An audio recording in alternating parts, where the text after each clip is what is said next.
Crane দিয়ে সরানো হচ্ছে বিশাল আকৃতির মৃত তিমিকে, যা দেখে চোখ কপালে উঠেছে সবার।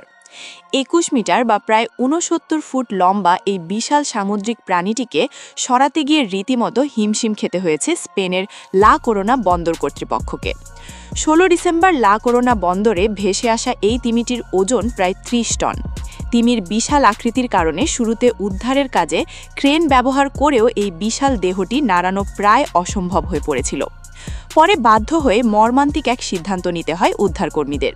করাত দিয়ে টুকরো টুকরো করে কেটে সরাতে হয় বিশাল এই তিমিটিকে। আমরা যখন পৌঁছাই তখন তিমিটির শরীর মাটির সাথে লেগেছিল। সমুদ্র থেকে এটিকে পুরোপুরি তুলে আনা ছিল অত্যন্ত কঠিন কাজ। আমরা প্রথমে এর পেছনের অংশ মানে লেজের দিকটা টেনে তুলি এবং নমুনা সংগ্রহ করি। মেপে দেখা যায় এটি ২১ মিটার লম্বা। উদ্ধারকর্মীরা তিমিটির দেহ কাটার কাজ শুরু করার সাথে সাথে সামুদ্রিক জীববিজ্ঞানীরা মৃত্যুর কারণ অনুসন্ধানের জন্য নমুনা সংগ্রহ করেন।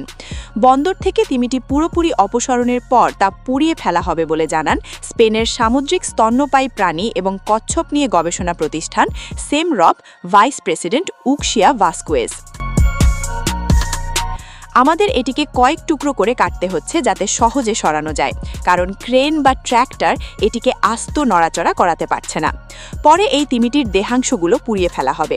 তিমিটির এই মর্মান্তিক পরিণতি প্রত্যক্ষ করতে ঘটনাস্থলে ভিড় করেন অসংখ্য মানুষ। এদিকে তিমিটির মৃত্যু ও ভেসে আসার কারণ উদ্ঘাটনে ল্যাবে পরীক্ষা নিরীক্ষা চালাচ্ছেন জীববিজ্ঞানীরা। রিপোর্টের ফলাফল এলেই জানা যাবে এর মৃত্যুর প্রকৃত রহস্য।